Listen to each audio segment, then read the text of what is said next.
भाइ यहाँ तिम्रो फेरि म इन्टरभ्यू लिन्छु भाइ यहाँ आउन एकपल्ट तिमीलाई फेरि म 20 रुपियाँ दिन्छु त फेरि ल अघि 20 रुपियाँ तिमीलाई त्यति दिँदै होइन मैले यहाँ आउ न यहाँ आउ न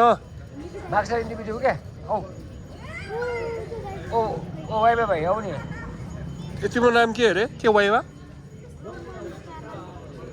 यहाँ आउ न सोमाङ सोनाम तिम्रो ह्यान्डसम फेस देखाऊ एकपल्ट दाइलाई देखाउ न तिम्रो ह्यान्डसम फेस देखाउ न एकपल्ट ल अनि तिमीले बिक्री गरेको चाहिँ ब्ल्याक टी कि मिल्क टी चाहिँ धेरै बिक्री भयो बिक्री भयो ब्ल्याक टी कसरी बेचिरहेको 15 रुपिस 20 अनि मिल्क टी 30 अनि एउटामा के अरे कति कप जान्छ 12 कप 12 के 36 यतापट्टि 10 कप होइन यो के अरे व्यापारीले दिन्छन् के हजुर व्यापारीलाई को व्यापारी चाहिँ को व्यापारी भने यस्तो हामी जस्तो बेच्छ नि त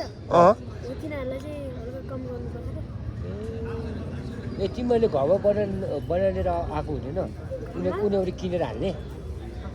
होइन फर्स्ट सुरु घरबारी बनाउने हो त्यहाँबाट लाउँदै व्यापारीहरूलाई नि दिने हो क्या त्यो मिल्क टी 20 मा अनि ब्ल्याक टी 10 मा दिन्छ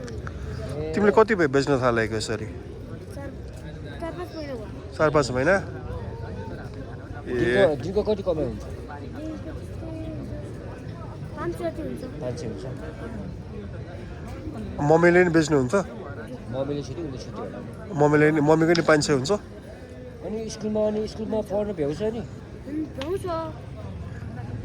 बेलुका कति बजीसम्म काम गर्छु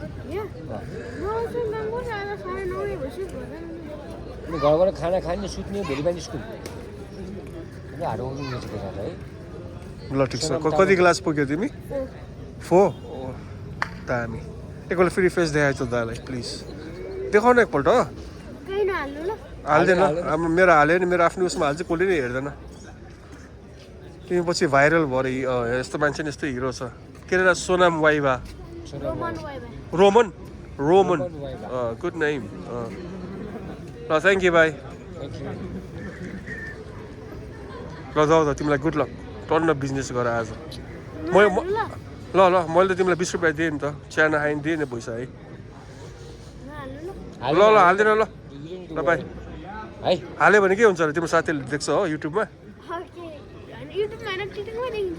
टिकटकै छैन मेरो युट्युबमा हो त मेरो धेरै मान्छे छैन तिम्रो गर्लफ्रेन्डले देख्छ भनेर हो पिर पर्यो किन त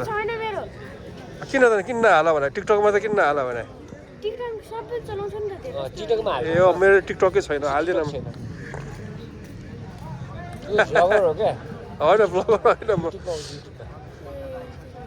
विदेशतिर यहाँ होइन मलाई त्यतिकै तिम्रो खिच्न मन लागेर रमाइलो लाग्यो हार्ड वर्किङ भएर क्या ल भाइ बाई